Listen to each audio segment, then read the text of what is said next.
Bonsoir à toutes et à tous, soyez les bienvenus, vous êtes sur Nurea TV, je suis Guillaume et je suis très heureux de vous retrouver pour ce qui sera la dernière émission diffusée en cette année 2021 sur Nurea. Ce soir les amis, vous allez découvrir les témoignages extraordinaires que des Nuréens ont souhaité partager avec nous. Ils nous ont envoyé leurs vidéos, nous avons fait une petite sélection et vous allez les découvrir ce soir. Je vous rappelle également que si vous souhaitez vous aussi participer à une émission témoignages extraordinaires, c'est extrêmement simple. Si vous avez vécu des histoires hors normes, il vous suffit de nous les raconter en vidéo. Vous enregistrez ça avec votre smartphone, avec une webcam, et vous nous envoyez la vidéo, si possible pas plus de 10 minutes. Vous nous envoyez ça par mail, par WeTransfer ou tout moyen qui vous semblera opportun sur l'adresse mail contact@nurea.tv. Ce soir, témoignage extraordinaire numéro 6. C'est tout de suite et c'est sur Nurea TV.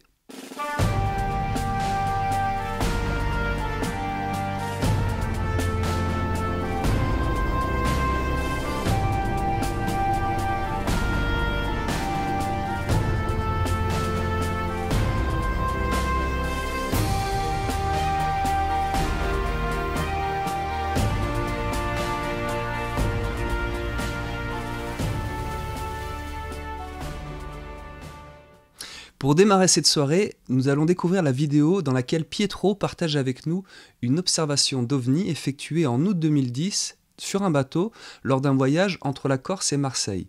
Il nous livre une description détaillée de cette observation et revient pour nous sur la suite très étrange de ce dossier. Merci beaucoup Pietro. Nora, Guillaume, les Nuréens, bonsoir, bonjour pour le temps où sera diffusé ce message. Voilà, j'enlève les lunettes.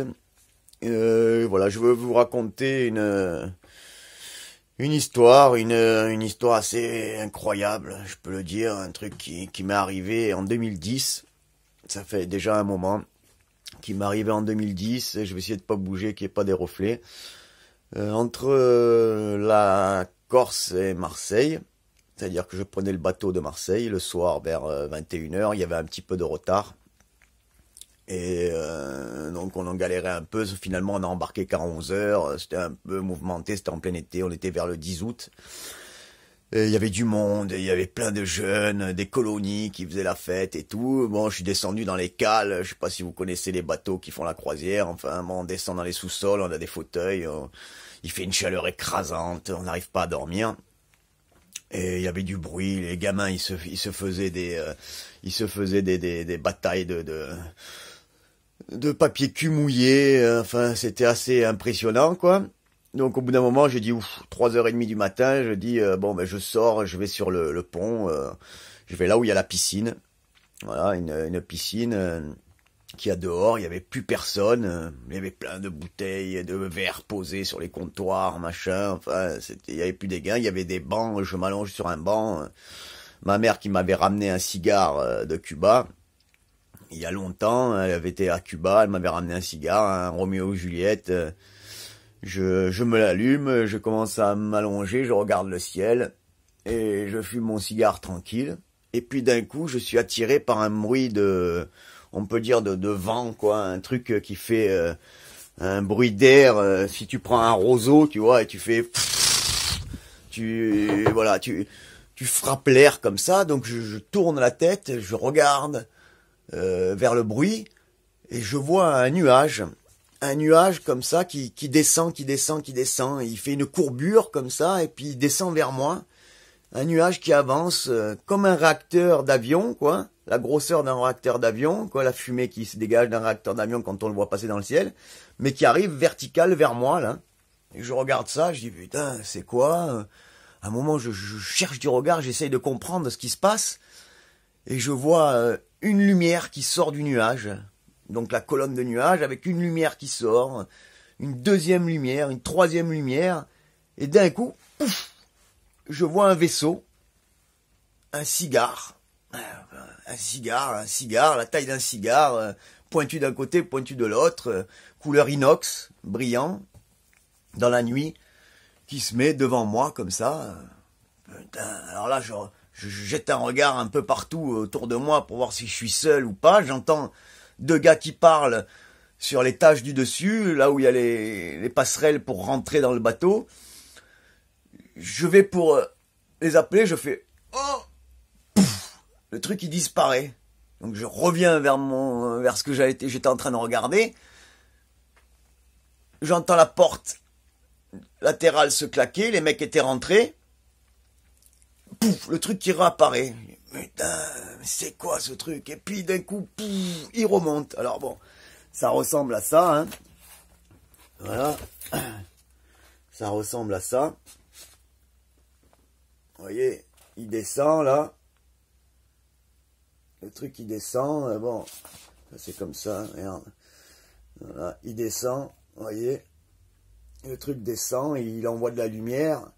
Poc, poc, poc. Et puis il se met à l'horizontale devant moi. Et il remonte. Il commence à remonter. Comme il était arrivé, pareil. Il remonte. Et je le vois. Je le vois à un moment qui... comme si d'un coup tu voyais la couche fine de notre atmosphère. Et ben, cette couche fine là, c'est comme si tu prenais une bulle de savon, on va dire, et qu'à l'intérieur tu mettais une allumette, avec le bout rouge, tu poussais dans la bulle, et que tu voyais à un moment que la bulle, ça force, et pac, elle pète la bulle, tu vois. Le truc, il perce la bulle, pouf, il disparaît, il réapparaît d'un coup, et il se met en stationnaire, il était presque plus gros que quand il était devant moi.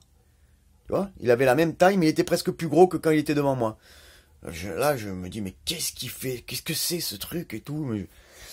Bon, moi je suis en pleine action, hein. J'ai pas trop le temps de réfléchir. Je me dis, mais qu'est-ce qu'il fait? Il me dit au revoir ou quoi, ce truc-là? Et en fait, je me rends compte qu'en fait, il est en attente et qu'il allume quelque chose devant lui, quoi. Et là, il allume, bon, ben ces points rouges, là. Voilà, il allume ces points rouges, là. 7 points rouges, comme ça, qui se connectent entre eux par des petits éclairs. Il y a des petits éclairs qui se font pour les connecter, ces 7 points rouges. Le truc, il est devant, et les points rouges, ils flottent. C'est comme des braises, comme si c'était des braises ardentes qui flottaient un peu de travers, quoi. Moi, je les vois comme ça, voilà, je les vois comme ça. Et il y a le vaisseau devant, quoi, tu vois. Il y a le vaisseau devant, voilà, et ça flotte, le vaisseau est devant, ça flotte dans l'air. Et le truc commence à rentrer dedans tout doucement.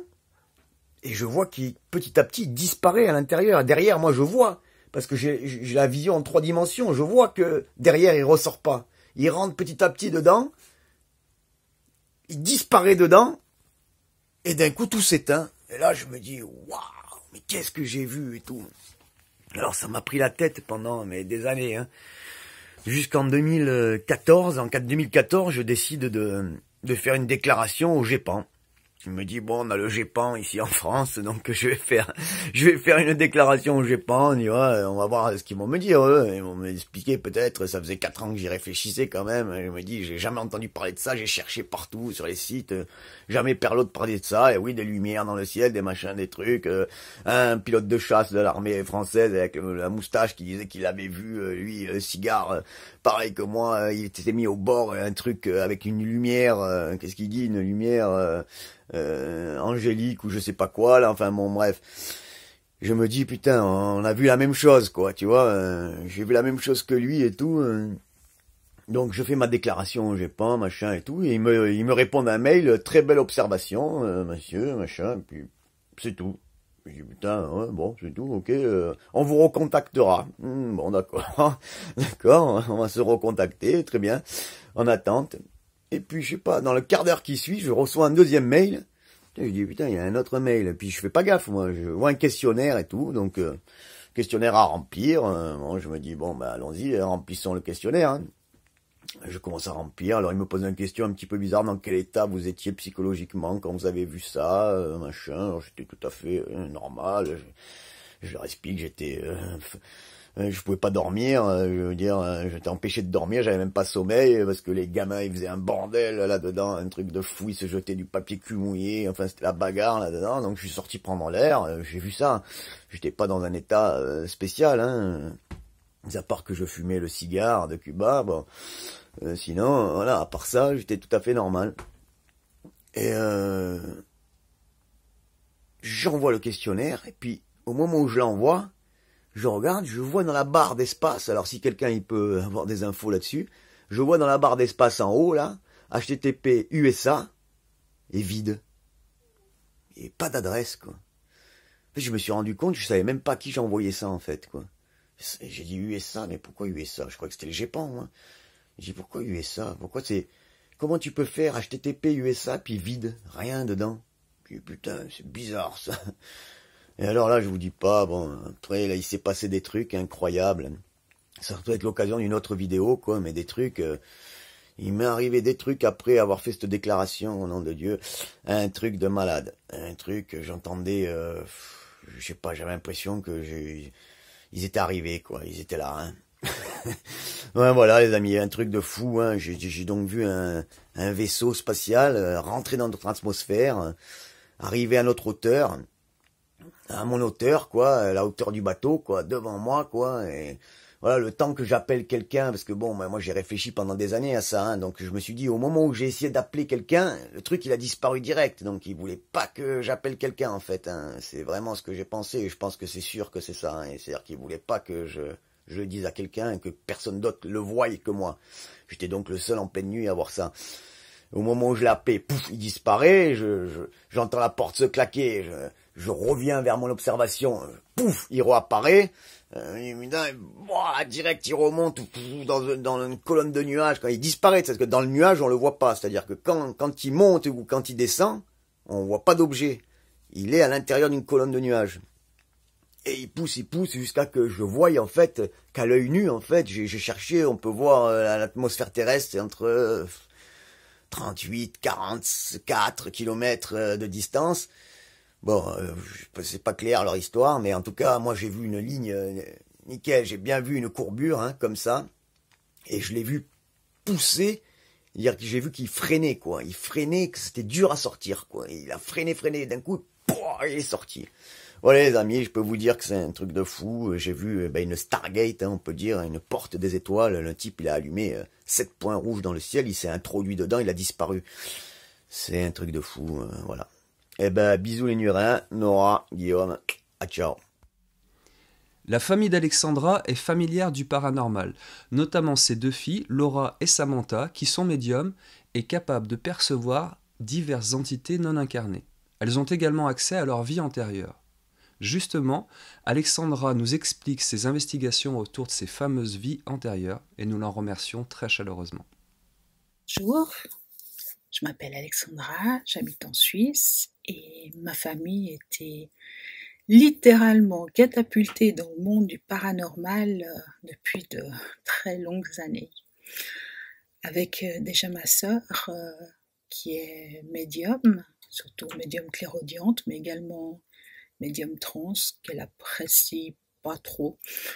Mais toute sa médiumnité lui a permis de suivre, nous a permis de suivre pratiquement en direct ce qui se passait avec notre maman et d'avoir des nouvelles lors de son décès.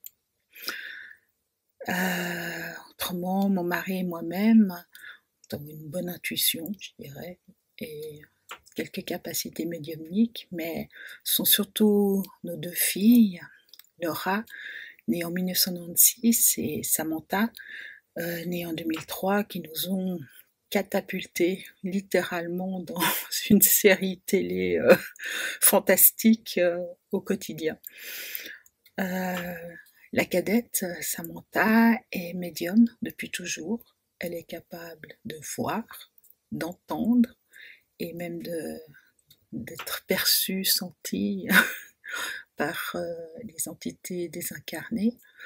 Elle peut également percevoir ce qui vient d'en haut, ce qui vient d'en bas, ainsi que le petit peuple et même parfois des personnes qui ne viennent pas de notre réalité, qui viennent de réalités alternatives. Sa sœur, Laura, elle perçoit particulièrement bien ce qui vient d'en bas et elle a appris à les combattre. C'était assez rude comme période, elle avait des traces sur le corps, mais maintenant elle est capable de chasser ces entités avec une très très grande efficacité. Les deux filles nous ont surtout catapultés dans l'incroyable avec leurs souvenirs d'ancienne existence qui remontent très loin. Même si elles n'ont pas énormément de souvenirs d'incarnation. La cadette se souvient en particulier d'avoir été une jeune mère décédée à l'âge de 28 ans à Brooklyn. C'était quelque chose d'assez difficile à vivre pour nous tous, puisque elle était en fort deuil.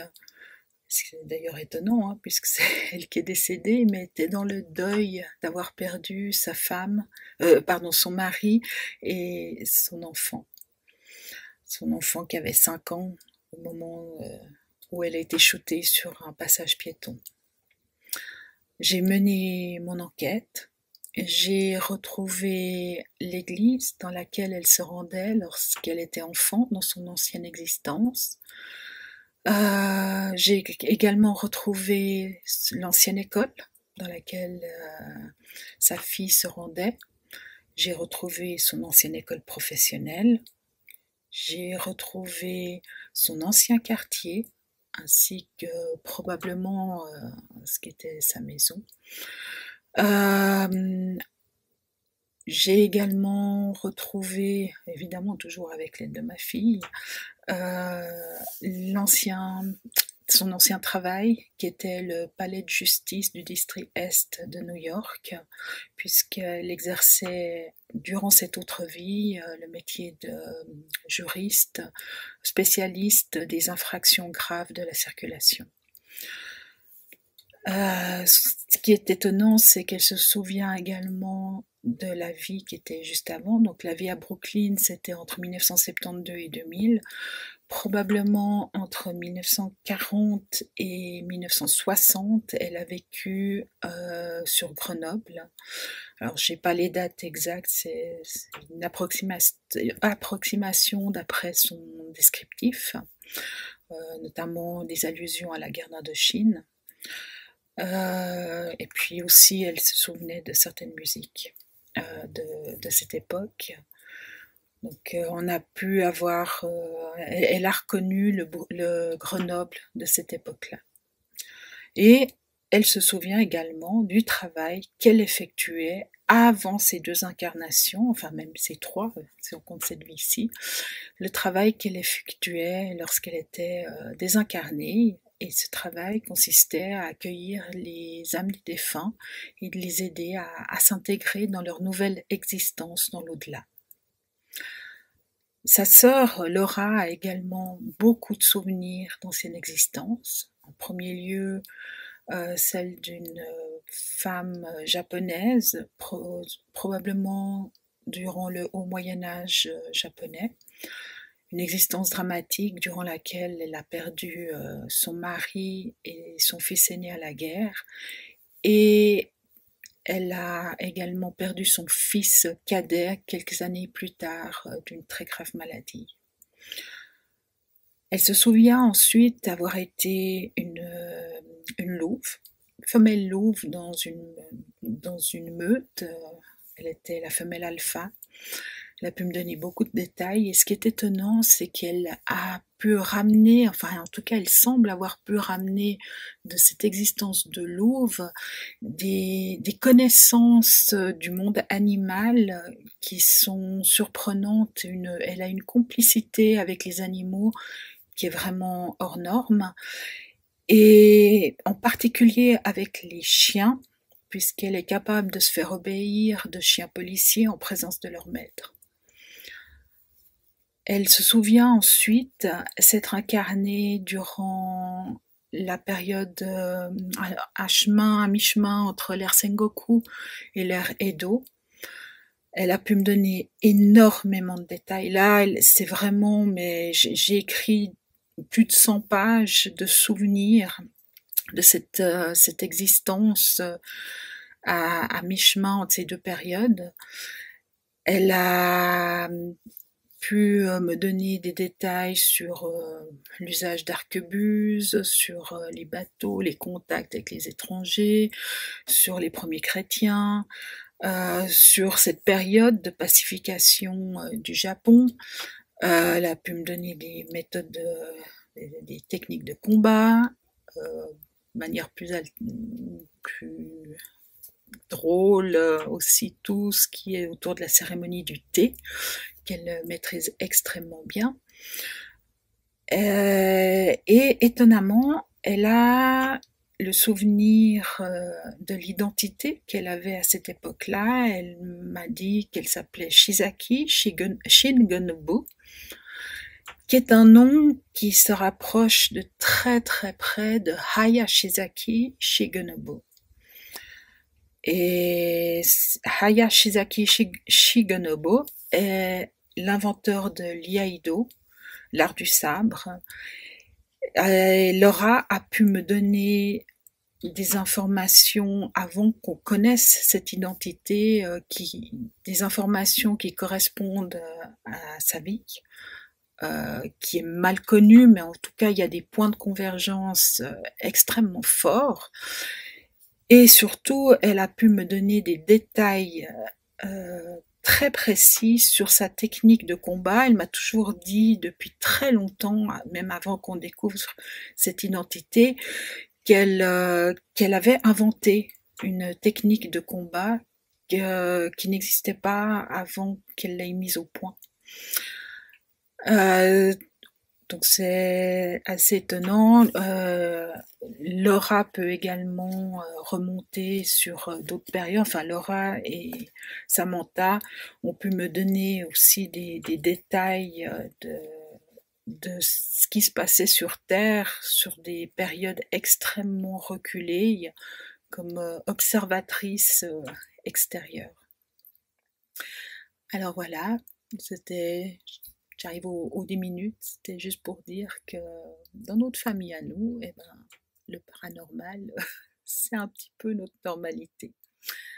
Bonne fin de journée à tous, au revoir. Le témoignage qui va suivre nous a été envoyé par Ichiman. Il revient pour nous sur une expérience UFO très étrange qu'il situe à l'époque de la vague belge, qui se serait étalée jusque dans l'Est parisien. Je vous laisse la découvrir. Bonjour, c'est Ichiman. Je voulais apporter mon témoignage pour la prochaine émission. Donc, je commence par saluer Nurea, tous les Nuréens, les modérateurs, une caresse au chat. Bonjour à Elisabeth de Caligny, à Lionel et à toute la team Modo.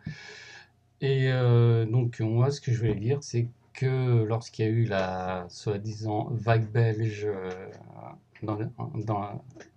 il y a quelques années, elle s'est pas arrêtée à la frontière comme le nuage de Tchernobyl. Elle a aussi été en partie dans le nord-est de Paris. Et c'est pour ça qu'il m'est arrivé, moi, en pleine nuit, de sentir une présence dans ma chambre.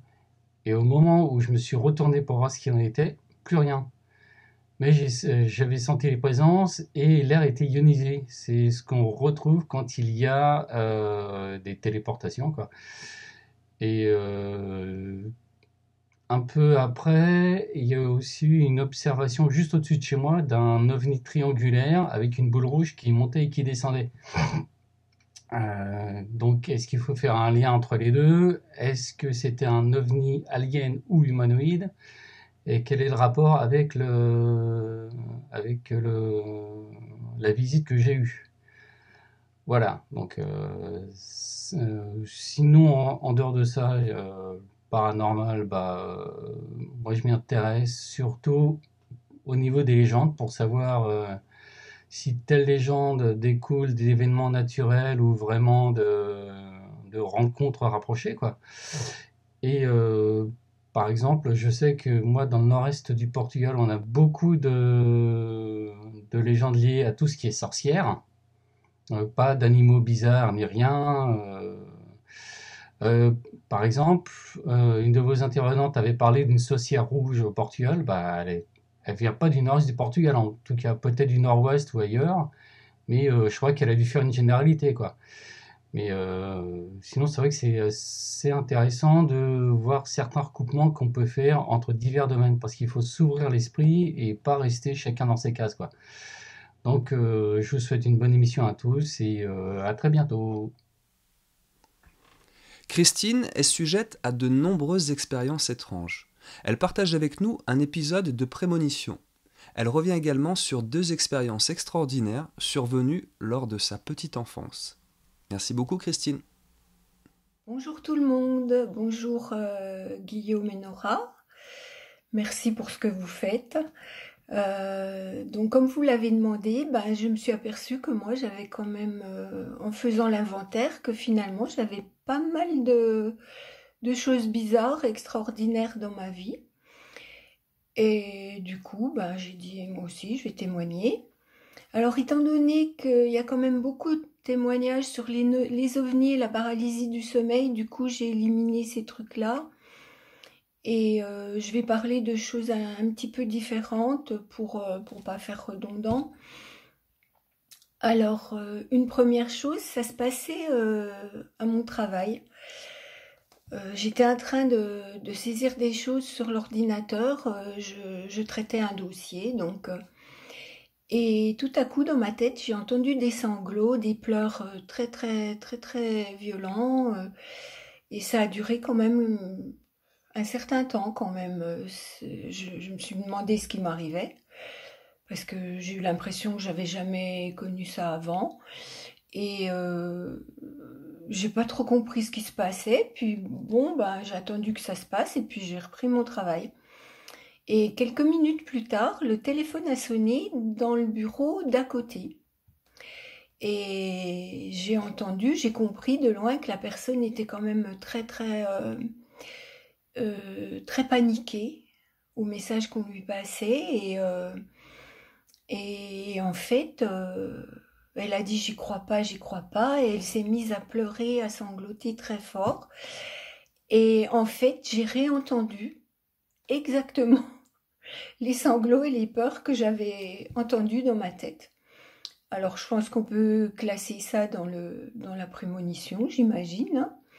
Je ne sais pas du tout ce qui s'est passé. Je sais pas l'expliquer. Pourquoi est-ce que j'ai capté ça? La personne concernée n'était pas, disons que c'était pas quelqu'un qui me touchait d'extrêmement près. Et puis la personne pour qui les pleurs étaient versés, je la connaissais aussi, mais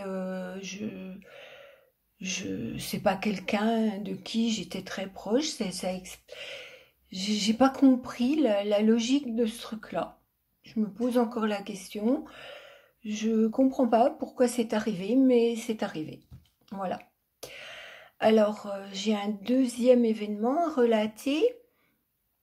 Ça se passait dans ma toute petite enfance. C'est un peu triste, c'est pas... Voilà, mais bon, je vais quand même le dire. Quand j'étais petite, ma mère m'enfermait dans les WC, elle ôtait les plombs pour que je puisse pas allumer la lumière. Et ça me terrorisait. Mais vraiment, j'étais terrifiée. Je me souviens de ce qu'il y avait dans ma tête à ce moment-là. Mon cerveau était envahi de terreur, de fureur d'être enfermée, de ne pas pouvoir sortir. Enfin, c'était terrible. Et ça arrivait quand même fréquemment. Elle faisait ça quand j'étais pas sage, ou quand je faisais des choses qu'elle n'aurait pas voulu, enfin bon. Et je hurlais, j'ameutais le quartier, mais des hurlements vraiment terribles, quoi. C'était terrible. Et un jour, dans ma tête, toujours, j'ai entendu une voix de femme, et une voix très douce, très apaisante, vraiment qui parlait pas fort du tout. Et elle me rassurait, elle me disait, ça je m'en souviens encore, elle me disait mais pourquoi tu cries comme ça? Et et bon, les premières minutes passées, parce que je me rappelle que il y a quand même eu une période où j'entendais vraiment de très loin du fait des cris que je poussais. Et c'était des mots d'apaisement. Et quand j'ai compris la question qu'elle me posait, j'ai dit, bah, j'ai peur, il fait noir. Et je me rappelle qu'elle m'a expliqué, elle m'a dit, mais regarde, il n'y a rien, tu la connais, cette pièce, il n'y a pas de raison que tu aies peur, il faut pas que te mettes dans des états pareils. Et après, j'ai pas le souvenir exact, mais globalement, je me souviens, mais c'est très flou, qu'elle m'expliquait que c'était dangereux de faire ça, de hurler à ce point-là et de se mettre dans des états pareils, que je pense qu'elle voulait m'expliquer que ben, je pouvais peut-être risquer quelque chose au niveau du cerveau. Je sais pas. Enfin, voilà, c'est l'impression que j'ai. Et, et du coup, ben, je me suis tue. Alors, euh, ma mère a eu très très peur, je pense, parce que quand elle a ouvert la porte, elle était décomposée. Je pense qu'elle a cru que j'avais fait un malaise ou quelque chose comme ça. Et c'est pareil, j'ai jamais su ce qui s'était passé. Alors évidemment, en grandissant, je me suis fait des scénarios. Je me suis dit oui, ben de toute façon, c'était la voisine. C'est passé par les canaux d'aération et j'ai entendu. Mais après, en y réfléchissant là posément, je me rappelle très bien que vu les hurlements que je poussais, c'était impossible que j'entende une voix apaisée, calme et tranquille comme celle que j'ai entendue. Donc je pense que j'ai vraiment entendu cette voix-là dans ma tête. Et ben, je sais pas non plus ce que c'était ni d'où ça venait. Et j'ai une troisième chose, quand même plus gaie, celle-là. C'est que donc quand j'étais extrêmement petite aussi là, hein, je situerais ça entre 3 et 4 ans, donc c'était dans la très petite enfance. Chez moi, il y avait un bahut, des années 50, 60. Et à cette époque-là, ça se faisait de faire des sculptures sur les portes des buffets. Et il y avait une sculpture, je me souviens que c'était celle de la porte du milieu que je préférais. Et alors en fait, ça représentait un petit chemin qui montait sur un vallon avec des petites collines aussi de chaque côté, des arbres, enfin, tout ça en relief. Et j'adorais ce truc-là et je me mettais devant très souvent et je le regardais, j'imaginais que je marchais sur le petit chemin et j'ai passé énormément de temps devant ce décor sculpté du buffet. Et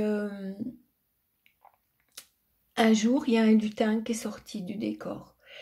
Et il s'est penché, il m'a dit, ben, tu sais, puisque tu veux tellement aller visiter là, parce que ce que je voulais, moi, c'était aller derrière la colline pour voir ce qu'il y avait derrière, et ça me taraudait, et tout le temps, je me disais, je voudrais bien y aller pour voir ce qu'il y a derrière, au bout du chemin.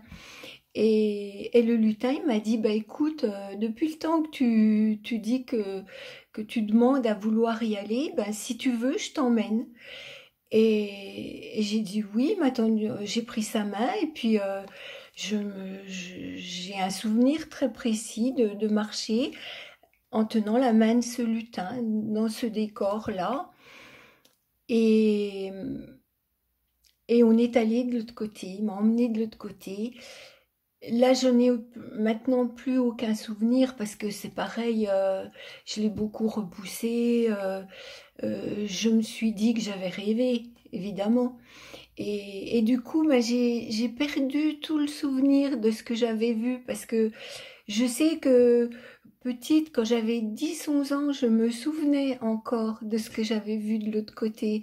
Et puis, voilà, à force de se redire, chaque fois que ça revenait, je me disais j'avais dû rêver, que c'était rien. Et du coup, bah, je sais plus, c'est vraiment dommage, mais bon, c'est comme ça. Et, et au bout d'un moment, donc il m'a ramenée, je suis descendue du buffet, je me suis de nouveau retrouvée assise par terre devant ce décor. Voilà, devant cette sculpture de paysage. Et c'est fini. Voilà, les 3 souvenirs que je voulais relater.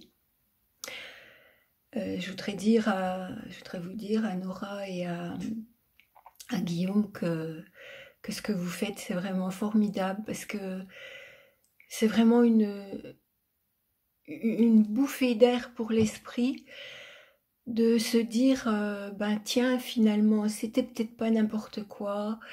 On est beaucoup dans ce cas-là. Ça fait vraiment du bien de regarder les autres témoignages et de se dire mais c'est incroyable le nombre de gens qui ont vécu des choses extraordinaires et qui ne disaient pas, évidemment. Et grâce à vous, on peut le dire et on peut écouter les témoignages des autres et ça nous ouvre l'esprit sur autre chose. Et c'est vraiment très, très, très, très reposant et gratifiant de pouvoir enfin voir autre chose et regarder la vie, le monde sous un autre angle.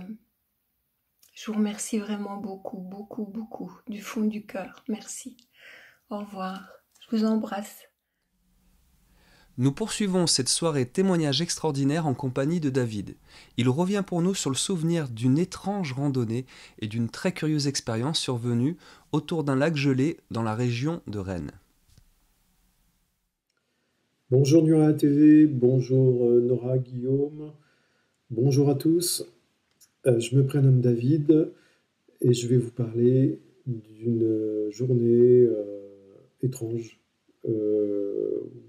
En faisant une randonnée avec un copain, j'étais témoin de quelque chose que je n'ai pas compris, et dont je vais vous parler, en faisant une reconstitution à partir d'une image réelle, hein, une reconstitution vidéo, parce que c'est pas facile à décrire. Alors voilà, on décide de ce jour-là de faire une randonnée autour de cet étang qui s'appelle l'étang du Boulet. Ça se trouve une vingtaine, trentaine de kilomètres au nord de Rennes, en Ille-et-Vilaine. Et on peut en faire le tour de cet étang en un peu plus d'une heure. Ça fait 6 ou 7 kilomètres. Et ce jour-là, avec ce copain, là, on décide de faire le tour.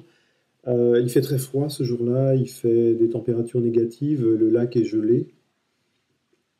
Et donc on part, et arrivé à cet endroit, là, après avoir parcouru tout ce qui est en orange sur le schéma, on entend sur notre droite un bruit percussif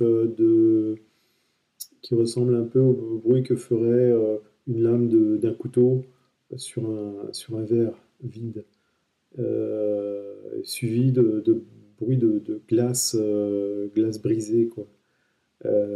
C'est répétitif, c'est assez rapide, c'est assez fort aussi. Et en regardant dans la direction du bruit, on voit pas, on se doute bien que ça vient de l'étang, mais on ne le voit pas parce qu'il y a du feuillage, enfin de la végétation, même sans les feuilles en hiver, comme là, je l'ai filmé récemment, hein, on voit absolument pas on voit pas d'où vient ce bruit, hein. Je pense à ce moment qu'il s'agit d'un bateau peut-être un bateau de pêcheur pris dans la glace et le pêcheur qui essaye de se dégager. Mais bon, on ne peut pas le vérifier visuellement. Puis je continue avec mon copain sur ce sentier. On prend à droite sur une digue artificielle qui fait partie du circuit, hein, dont le passage fait partie du circuit. Et là, en regardant dans la direction du bruit, voilà ce qu'on voit. Alors si je pars de cette image prise récemment, que j'ai un peu hivernisé pour recoller un peu au contexte de l'époque, lac gelé, complètement gelé, un ciel gris, des températures largement négatives. ce qui n'est pas très courant en plus dans cette région, lac gelé comme ça.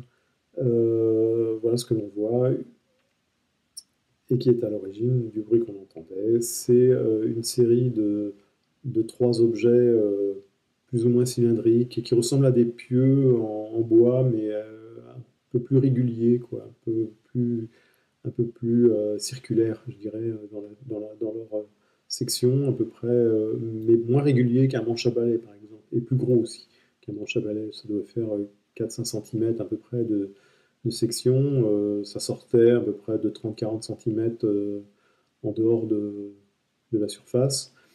Et ça fait un mouvement d'avant en arrière en avançant, en fait. Enfin, du moins pour deux d'entre eux, il y en a 3 en tout. Le troisième qui est sur la droite commence plus tôt son sillon, mais est arrêté au moment où on arrive. Et en fait, les bruits qu'on entendait venaient des 2 sillons, enfin des 2 objets situés sur la gauche, qui battent la mesure à un rythme assez régulier, mais avec des petits ralentissements, des redémarrages. Ils sont pas synchro entre eux, ils sont indépendants entre eux, mais les 3 sillons ont la particularité commune d'être parfaitement rectilignes et parallèles. Il n'y a pas de déviation. À un moment, je me dis peut-être que ça pourrait être des poissons, peut-être pris dans des lignes, lignes prises dans des branches qui pourraient générer ces mouvements, mais ça tient pas parce que c'est trop régulier, quoi.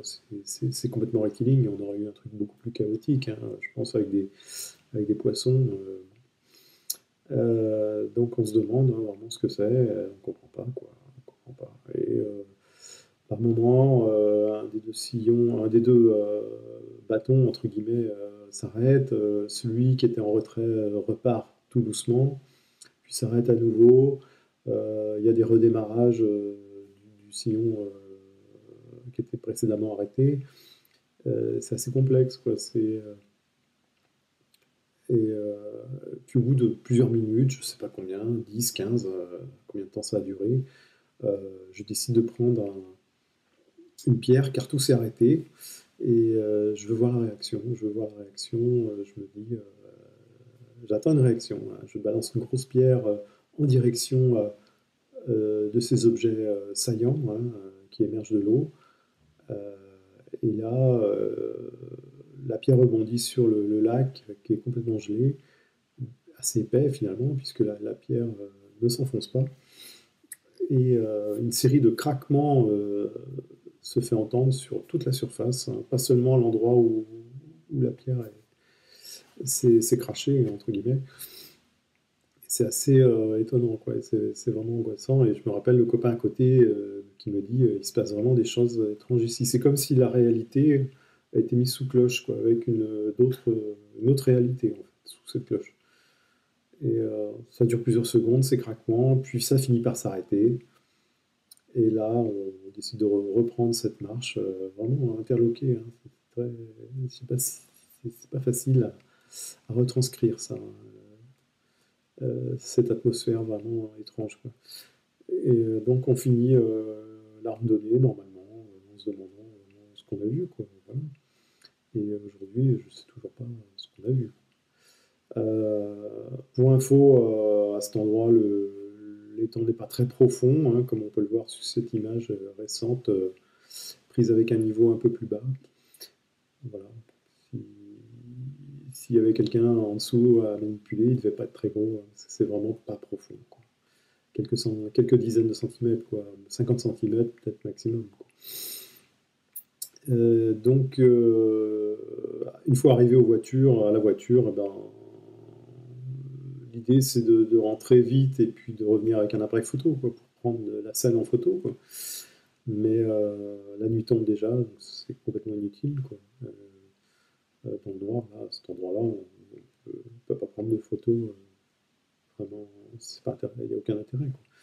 Et parce qu'à l'époque, bon, on a des téléphones. Enfin, moi, je crois que j'en avais un téléphone portable, mais il n'y avait pas d'appareil photo intégré comme sur ceux d'aujourd'hui.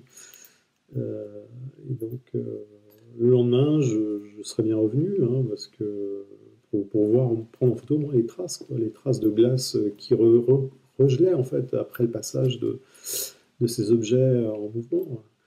Mais je ne pouvais pas parce que voilà, je n'étais pas disponible et le travail. Et puis le repos suivant, bon, il y avait le redout, donc c'était plus la peine de revenir parce que tout avait fondu, quoi.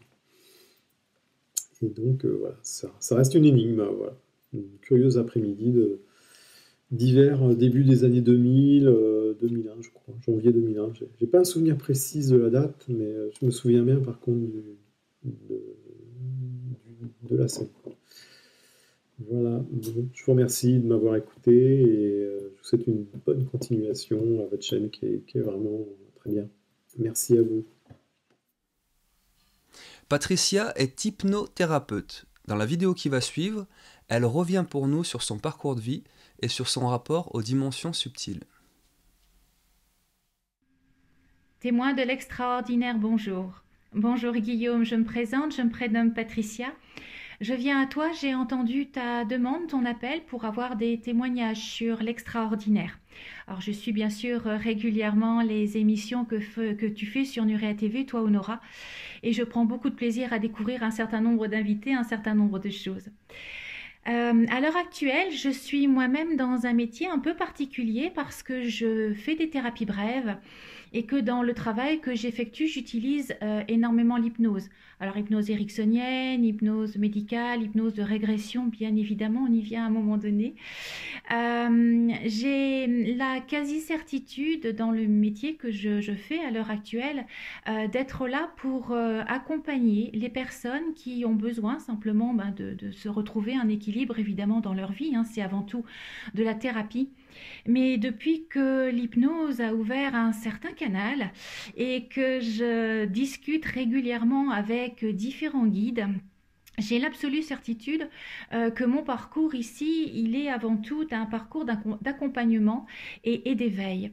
Ce qui fait qu'en fait, les personnes qui travaillent en hypnose assez régulièrement, il ne suffit pas d'une ou deux séances évidemment, hein, finissent toujours à un moment donné par avoir un sentiment, une perception d'être reliées. Alors ça peut commencer par une reliance à leur animal.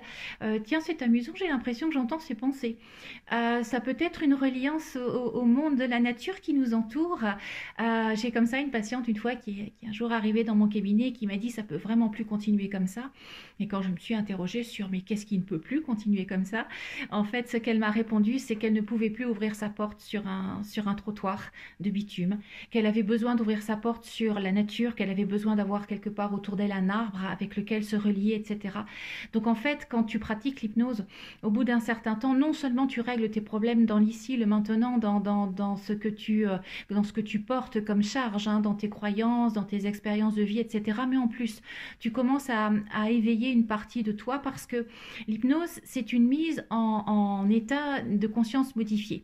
Et qui dit état de conscience modifié dit capacité à recevoir, à lâcher un certain nombre de filtres, à enlever nos lunettes et à laisser venir des choses. Alors tu penses bien que là-haut ils attendent que ça, hein, puisque le monde doit changer, il est vraiment nécessaire que le monde change, et donc systématiquement ils en profitent en fait, et ils envoient ces premières perceptions, ces premières prises de conscience, je dirais. Alors certaines personnes s'arrêtent là et c'est déjà bien parce qu'elles sont sur un chemin d'éveil, elles continueront au bon moment pour elles continueront à éveiller, à laisser venir des choses. En règle générale, le canal est ouvert et ça se fait tout seul. Et puis il y a d'autres personnes évidemment qui demandent à aller plus loin et que j'accompagne du coup plus loin, ce qui fait qu'aujourd'hui en fait j'ai non seulement un site internet pour présenter ma pratique de thérapie, hein. Je précise qu'à l'origine je suis infirmière, j'ai travaillé pendant 26 ans à l'hôpital auprès des lits des malades, j'ai fait énormément d'accompagnement à la mort. Précision aussi un peu amusante peut-être, c'est que je me suis toujours affirmée athée. Voilà, ce qui déjà m'enlevait une partie des croyances, bien qu'être athée, c'est une croyance aussi, hein, c'est croire qu'il n'existe rien. Que te dire encore? Donc voilà, il y a cet accompagnement-là qui se met en place. Et ce qui m'intéressait d'apporter comme témoignage, bien, c'est peut-être mon parcours de vie, qui est des plus simples en fait, hein. Je suis issue d'une famille extrêmement dysfonctionnelle, avec énormément de violence. La violence des hommes vis-à-vis des femmes, la soumission des femmes à cette violence, hein. Là encore, pour qu'il puisse y avoir violence d'un côté, il faut que de l'autre côté, il y ait une acceptation. Ça va peut-être choquer, mais c'est comme ça. C'est ce que j'ai appris, moi, dans tout ce parcours de travail. Un métier d'infirmière qui m'a énormément nourri, qui m'a énormément apporté, au travers duquel j'ai pu vraiment prendre mes marques, me connaître, savoir quelles sont mes forces, etc. Et puis un beau jour, l'accident de trop sur un genou, le genou qui pour moi représente la locomotion, le fait d'aller vers l'avant, de se raidir aussi peut-être un peu face à la vie, et qui fait que j'ai dû abandonner ce métier. Je n'étais plus capable de faire ce métier et je me suis tournée vers autre chose. Alors en cherchant un peu ma voie, je suis passée par la PNL. Programmation neurolinguistique, sympa la programmation neurolinguistique, parce qu'en fait, elle permet de comprendre que tu fonctionnes selon un certain nombre de systèmes. Et que quand un système te convient, tu le gardes, voire tu le verrouilles pour le moment. Et quand un système te convient pas, faut en changer. Ça a été une très bonne idée de faire ça parce que je suis passée par une dépression sévère, et le fait de pouvoir commencer à changer les systèmes, à repérer tout ça, ça m'a peu à peu amené à me questionner sur plus grand que moi. C'est quoi être en vie? C'est quoi le sens de la vie? Qu'est-ce que je suis venue faire ici? Qu'est-ce que nous sommes venus faire ici? Et naturellement, je me suis tournée vers l'hypnose. Et alors la révélation. Révélation parce qu'en hypnose, là où j'ai pris mes cours, en tout cas, on te fait rechercher ton guide intérieur. Alors certains l'appelleront mentor, je crois. Mon guide intérieur est venu assez facilement. Je n'ai pas été trop surprise de le rencontrer parce que c'est un personnage qui en fait était entré dans ma vie, alors pas sous cette forme, hein, mais il était entré dans ma vie au travers de livres que je lisais depuis l'âge de 7-8 ans. Il y avait une saga, il y a eu 5-6 livres je crois au total. Et en fait, le retrouver là, ça a été comme vraiment revenir à cette époque de l'enfance, un ancrage sur quelque chose qui à l'époque me permettait de m'évader, me permettait d'être ailleurs, me permettait de me créer ma propre vie déjà, et donc ça me faisait énormément de bien. Et en fait, quand j'ai découvert mon guide intérieur, j'ai commencé à énormément travailler avec lui, et peu à peu, lentement mais sûrement, le canal s'est ouvert. Et j'ai commencé à percevoir un certain nombre de choses. En fait, l'hypnose, c'est pour moi la voie royale, pour entrer justement en connexion. Les gens qui cherchent comment faire, par où je passe, mais alors l'hypnose, c'est vraiment l'outil pour moi le plus évident, parce qu'en mettant le mental vraiment le plus bas possible, en le laissant de côté, le mental, hein, je mens à Al, je mens à Dieu, en le laissant de côté et en laissant vraiment la place à l'inconscient, tu te permets d'utiliser ton cerveau comme il doit être utilisé, c'est-à-dire un canal. À partir de cette expérience, j'ai eu des synchronicités. Mais alors des synchronicités qui, pour le coup, venaient prendre une telle place dans la réalité qu'il était impossible de les voir autrement que comme je les ai perçues. C'est-à-dire que ce personnage m'a un jour emmené jusqu'à un powwow où en fait je l'ai rencontré en chair et en os. Ce personnage qui m'accompagne depuis la tendre enfance, c'est un Amérindien, un natif comme on dit là-bas, mais pas n'importe lequel, c'est un Apache de la tribu des Mescarelos. Et lorsque je suis allée sur ce powwow, le premier Indien que j'ai rencontré était un Indien de la tribu des Mescarelos. Alors je peux te raconter ça plus en détail, c'est extrêmement... C'est bluffant, c'est vraiment bluffant. Et au moment où cet Indien s'est présenté, m'a donné son nom, m'a dit qui il était, j'ai littéralement vu entre lui et moi se positionner une lettre que je suis, un ruban rouge qui remontait vers la droite jusqu'à un camp indien où je pouvais les voir vivre, les voir communiquer entre eux, les voir bouger.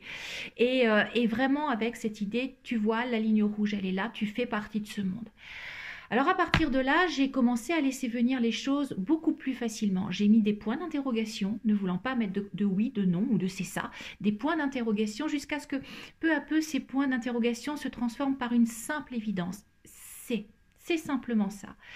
Et j'ai vécu différentes choses. J'ai vécu des paralysies du sommeil, plusieurs. J'ai vécu des départs dans d'autres mondes au travers de soins énergétiques que l'on m'a fait à certains moments. Mais vraiment des choses où je me voyais vivre autrement, vivre autre chose. Je vis depuis un certain temps des contacts très réguliers en médiumnité. Je vis également, alors en pleine séance, c'est toujours très, très intéressant. Il y a le cerveau qui est déjà bien occupé à faire la séance et tu as la personne décédée qui arrive en même temps. Voilà, c'est assez une gymnastique intéressante. Je vis également très régulièrement des songes parce qu'en fait, je provoque mes songes. Alors au début, très naturellement, je me suis rendu compte que je m'apercevais que je me voyais rêver.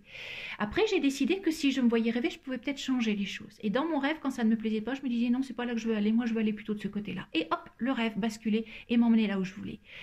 Et au jour d'aujourd'hui, eh bien, je provoque mes rêves, je provoque mon attention, je pose mon intention. Je dis au guide, voilà, j'ai telle problématique, j'aimerais dépasser cette problématique et pour ce faire, eh bien, j'aimerais tout simplement que tu m'orientes là, cette nuit, que tu m'apportes un conseil, que tu m'apportes une vision, que tu m'apportes une guidance, ce que tu veux, mais réponds à mon questionnement. Systématiquement, le matin, je me réveille avec les choses absolument claires, nettes et précises et je sais où aller, je sais quelle est la réponse et je sais comment faire sans difficulté.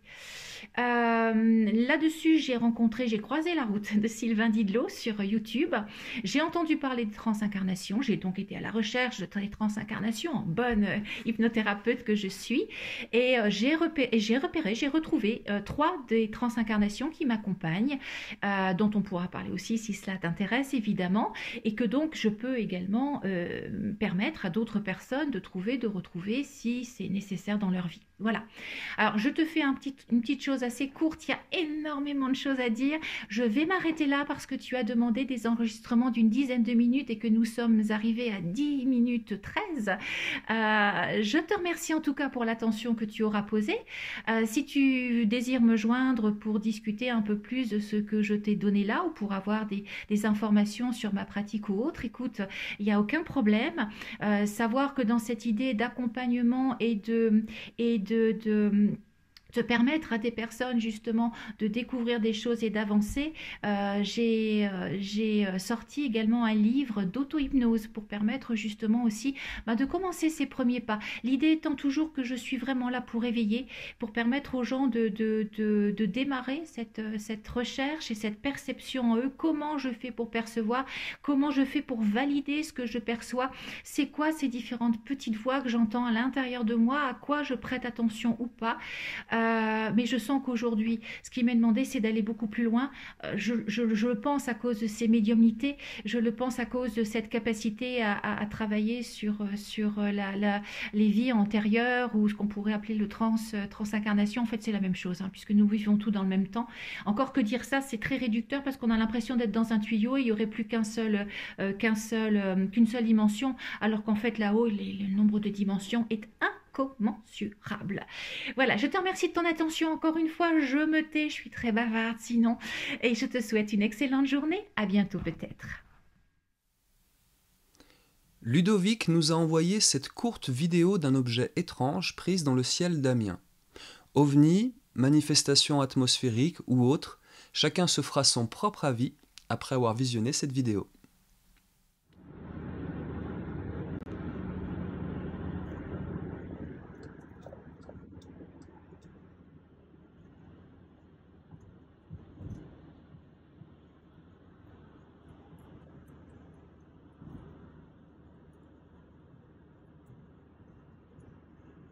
Je sais pas ce que c'est ça, mais... Nous terminons cette soirée témoignage extraordinaire avec la vidéo de Fred, alias The Stranger, qui partage avec nous le récit de son séjour dans un hôtel hanté sur la côte est des États-Unis. Bonjour les Nuréens, bonjour les Nuréennes. Je vais vous raconter une histoire qui s'est passée en 2017, alors que je traversais les États-Unis sur la côte est pour rejoindre Albuquerque. En fait, nous avons fait un arrêt de 2 jours sur la ville de Williams, dans un hôtel que je ne connaissais pas, et vraiment sans a priori. Un hôtel donc qui s'appelait le Rain Garden, petit hôtel, pas très grand, donc 2 étages, avec une propriétaire très sympa. Nous sommes arrivés donc le soir, en fin de journée plutôt, et donc nous avons posé nos bagages, nous avons rencontré la propriétaire qui nous a gentiment expliqué comment se passait le séjour chez elle, le déjeuner, enfin voilà, comme d'habitude dans un hôtel quand on arrive. Le soir, nous rejoignons notre chambre après avoir dîné, et il faisait étonnamment froid. Donc j'avais vraiment aucun a priori, parce que franchement, c'est pas quelque chose qui m'a traversé l'esprit à cette époque-là, sachant que j'ai plus d'affinité sur l'ufologie que sur le paranormal classique. Et ma conjointe me dit, c'est bizarre, ça doit être le thermostat qui doit être déréglé, donc va voir. Donc je sors de la chambre, je me permets de marcher dans les couloirs de l'hôtel, de descendre, et je m'aperçois qu'on était absolument tout seul. Il n'y avait absolument aucune âme qui vive, ni au rez-de-chaussée, ni à l'étage, et toutes les chambres étaient portes ouvertes et vides. Ça m'a surpris sur le moment, j'avoue que j'étais un peu étonné qu'il n'y ait personne. Les portes étaient fermées, donc on pouvait faire pratiquement ce qu'on voulait, même dans l'accueil, puisqu'il n'y avait personne à la réception. 22h, 22h30, on se pose dans la chambre, on s'allonge, et encore une fois, vraiment glacial, très froid. Un froid pas habituel. Voilà, je suis habitué à un froid parfois classique quand on n'a pas de chauffage, mais là vraiment pas habituel. Donc je me suis permis encore une fois de sortir, de retrouver le couloir comme quelques 10 minutes avant, et je me dirige dans une des chambres, qui était une suite, porte grande ouverte. Et là j'avais une sensation vraiment surprenante de présence, enfin en tout cas un froid dans le dos qui m'a traversé le corps. Et je sais pas, j'avais l'impression que j'étais pas seul. Donc je regardais autour de moi. En même temps, j'étais pas très inquiet parce que c'était pas quelque chose de désagréable dans le sens où c'était pas agressif. Ce sont des réflexions que je prête après coup, parce que quand je le vivais, j'y pensais même pas. Je sentais le froid, point barre. Je pensais pas à tout ce que je vous dis là en fait. C'est après coup que j'ai raisonné avec ma conjointe sur le sujet. Donc, une fois avoir fait le tour de la chambre, je ressors, je traverse le couloir, le froid diminue légèrement une fois que je suis sorti de la chambre, mais en fait il faisait encore très glacial dans le couloir, et dans la chambre c'était vraiment un froid très bizarre, très glacial. Donc je vais vers le thermostat, je regarde, 76 degrés Fahrenheit, bon, rien ne me surprend, il n'y avait même pas à régler, c'était normal pour la saison. Les chambres étaient toutes ouvertes, je vais voir ce qui est dans les chambres, si c'est exactement la même chose. Et étonnamment, c'était pas pareil. Donc c'était vraiment proche de ma chambre, enfin de notre chambre et de la suite. Finalement, je rejoins la chambre, j'ai rien ressenti d'autre, hein, pas de choses supplémentaires.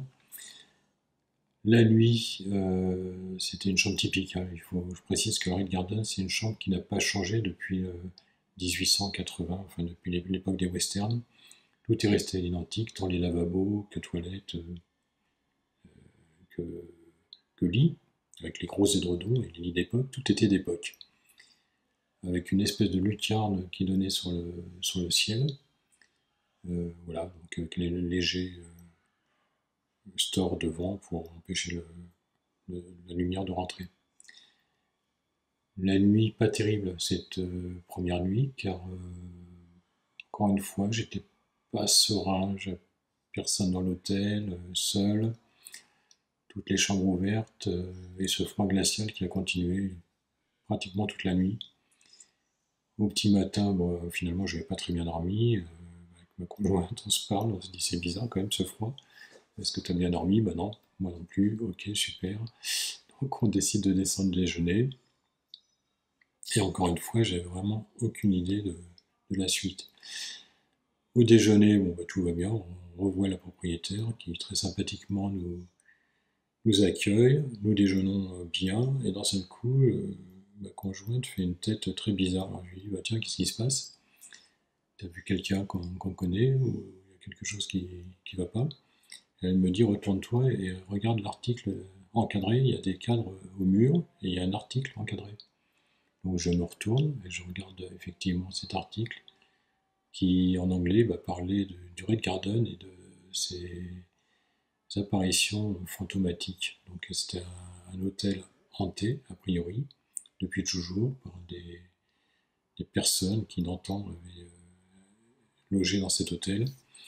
Je pense que c'était plutôt des prostituées, et puis dont une aurait été assassinée. C'est à peu près ce que j'ai compris de l'histoire. J'ai un anglais qui est pas mauvais, mais pas non plus au top du top pour tout comprendre.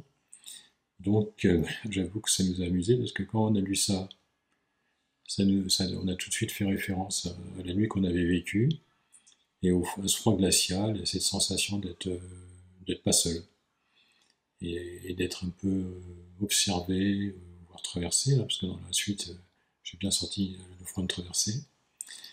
À cette époque-là, j'y pensais pas, j'avais pas conscience de ça, et j'ai commencé à m'intéresser au sujet.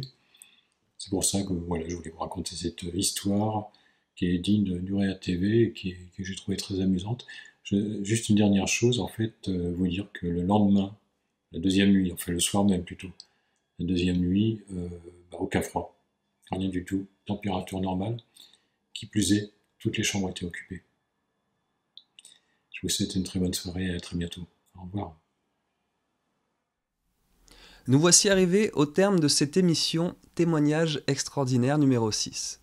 J'espère que vous aurez pris plaisir, les Nuréens, à découvrir les récits que nos 8 témoins du jour ont gentiment partagés avec nous. Je tiens encore une fois à les remercier chaleureusement pour leur courage, pour leur confiance et pour ces histoires vraiment hors normes que vous avez pu découvrir sur Nurea TV.